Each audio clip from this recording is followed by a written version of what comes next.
Hello everybody, in this video I'm going to show you the refurbished Google Pixel 7 Pro that I received. The issue, there's a black line, so I claimed it under Google warranty as it comes with 2-year warranty.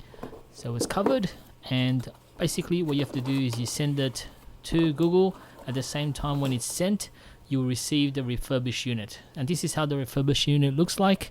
It's nicely packaged, and in actual fact this looked definitely brand new.